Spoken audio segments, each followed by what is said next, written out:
ஆமைகள் எரிசக்தியை சேமிக்க மெதுவாக நகரும். தனித்த வாழ்க்கை. பெரும்பாலான ஆமைகள் தனியாக இருக்க விரும்புகின்றன. இணை சேர்க்கும் நேரத்திலும் வெயிலில் உடலை காய்ச்சும் நேரத்திலும் மட்டுமே கூடும். வெயிலில் காய்ச்சல். எரிகள், ஆறுகள் போன்ற நீர்வாழ் ஆமைகள் உடல் வெப்பத்தை சீராக வைத்திருக்க வெயிலில் காய்ச்சும். தூங்கும் பழக்கம். சில ஆமைகள் குளிர்காலத்தில் மண்ணுக்குள் புதைந்து தூங்கும். ஹைபர்னேஷன். சில வெப்பமான காலத்தில் அமைதியாக இருக்கும். எஸ்டிவேஷன். துளை தோண்டுதல்.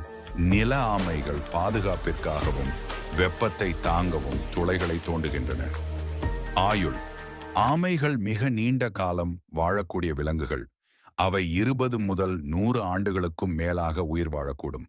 கலாபகோஸ் ஆமை போன்றவை 150 ஆண்டுகளுக்கும் மேலாக வாழும். கடல் ஆமைகள் 50 முதல் 80 ஆண்டுகள். சிறிய ஆமைகள் 30 முதல் 50 ஆண்டுகள் வாழும். கால்களின் நகர்வு. வளைகால்கள் நீர்வாழ் ஆமைகள்.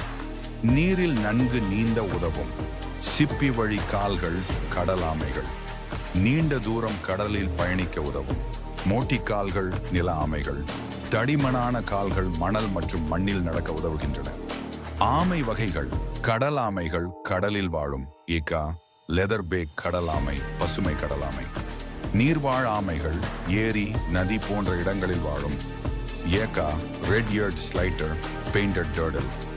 நில ஆமைகள் டார்டோய்ஸ், முழுக்க நிலத்தில் வாழும். ஏகா, கலாபகோஸ் ஆமை, சுல்காத்தா ஆமை. பெட்டி ஆமைகள் பாக்ஸ் டர்டில்ஸ், அரை நில அரை நீர் வாழ்க்கை வாழும். மென்மையான உதிரி ஆமைகள், நெகிழ்வான உடல் கொண்ட ஆமைகள். ஏகா, புளோரிடா மென்மையான உதிரி ஆமை. சுவையான தகவல்கள்.